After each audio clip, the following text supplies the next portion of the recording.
We're starting something new today. Instead of just reading about Jesus, we're going to walk with him. The Gospel of John isn't just a record of events, it's an invitation to see who Jesus really is, to hear his words, to watch his actions, and to understand his heart. John doesn't rush. He slows us down so we can stay close to Jesus every step of the way.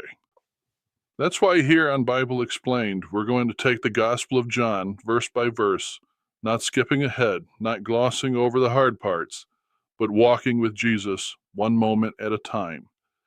If you've ever wanted to know who Jesus truly is, if you've ever felt distant from God, or if you've ever wondered how faith connects to real life, this gospel is for you. So if that sounds like something you want to be a part of, make sure you hit the like button, subscribe to the channel, and hit the bell icon so you don't miss weekly notifications, because this is a journey we're meant to take together. Let's begin in John chapter 1, where we're told that before anything exists, Jesus already was. In the beginning was the Word, and the Word was with God, and the Word was God. He was with God in the beginning. John opens by placing Jesus before creation itself. The phrase, the Word, is eternal, not created. He exists with God, distinct in person, and is God, fully divine. This establishes Trinity theology from the very first verse. Jesus is not a lesser being, prophet, or angel, but eternally God. Through him all things were made. Without him nothing was made that has been made. Everything that exists owes its existence to the Word. John removes any category where Jesus could be considered part of creation. If all things were made through him, then he himself is uncreated. This directly counters early and later hearsayers that claim Jesus was created. In him was life, and that life was the light of all mankind. The light shines in the darkness, and the darkness has not overcome it. Life and light are not abstract ideas. They originate in Christ. Light represents truth, revelation, and salvation, while darkness represents sin and rebellion.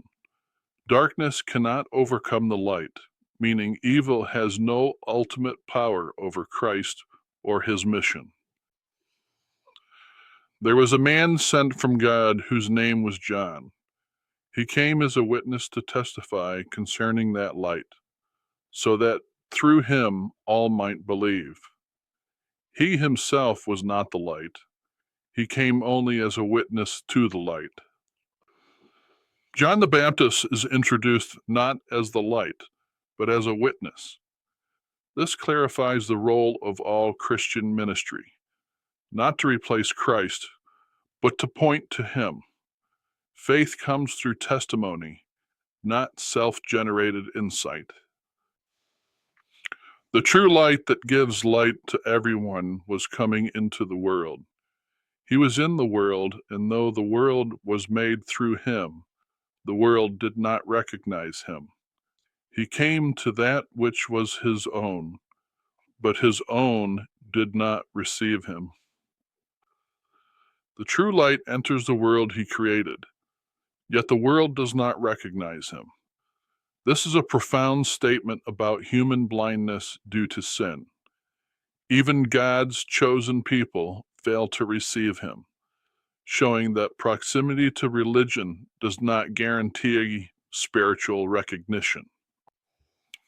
Yet to all who did receive him, to those who believed in his name, he gave the right to become children of God, children born not of natural descent, nor of human decision or a husband's will, but born of God. Here, John introduces salvation. Becoming a child of God is not achieved by ancestry, effort, or human decision. It is a work of God. Believe in Christ results in a new identity and a new birth initiated by God Himself. The Word became flesh and made His dwelling among us.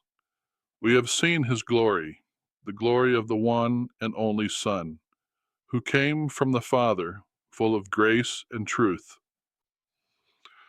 This is the heart of Christianity. The eternal Word becomes flesh. God does not merely speak from heaven. He enters human history. Dwelling echoes the Old Testament tabernacle, meaning God now lives among His people in a personal, visible way. John testified concerning Him. He cried out, saying, "This is the one I spoke about when I said, 'He who comes after me has surpassed me, because he was before me.'" John the Baptist testifies that Jesus, though born after him, ranks before him, because Jesus is eternal. This reinforces Christ's pre-existence and superiority, even while fully human. Out of His fullness, we have all received grace in place of grace already given. For the law was given through Moses. Grace and truth came through Jesus Christ. John contrasts the law given through Moses with grace and truth revealed through Jesus. This is not anti-law, but fulfillment. The law reveals God's standard. Jesus provides the grace to meet humanity's deepest need, restoration to God. No one has ever seen God, but the one and only Son, who is Himself God and is in closest relationship with the Father, has made Him known. God is invisible and unknowable apart from revelation. Jesus, the unique Son, makes God known. To see Jesus is to see the Father's character, will, and heart. This verse closes the prologue by affirming that Jesus is the ultimate and final revelation of God. So let's summarize this all up. When John says the Word became flesh, he is saying something shocking and beautiful. God didn't just send a message. God didn't just speak from heaven.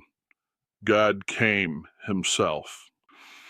The Word is God's eternal voice, His mind, His will, His power. That Word didn't stay distant or invisible. It became a real human being. God stepped into human life with a real body, real emotions, real struggles, and real relationships. This means God knows what it feels like to be tired, hungry, rejected, and hurt. God understands human life from the inside, not just from heaven. God didn't shout instructions from far away. He walked among people. When it says He dwelt among us, it means God moved into the neighborhood. He lived with ordinary people, shared meals, walked dusty roads, and experienced everyday life. God became approachable, touchable, and knowable. And when people looked at Jesus, they weren't just seeing a good teacher or a moral example. They were seeing what God is really like. His compassion, kindness, truth, and love show us the heart of God in a way nothing else ever could. In simple terms, God didn't stay distant. God came close. God became one of us so we could truly know Him. As we close today, remember this. The Gospel of John isn't meant to be rushed. It's meant to be walked through. Every chapter brings us closer to Jesus, not just to know what He said, but to understand who he is. And that's exactly what we're doing here on Bible Explained, walking verse by verse, step by step through God's Word together. If this helped you see Jesus more clearly, make sure you subscribe so you don't miss what comes next. Each video builds on the last, and this journey is meant to be shared. In our next video, we'll continue in the Gospel of John and watch as Jesus begins to reveal himself to the world. Until then, stay in the Word and keep walking with Jesus. God bless and amen.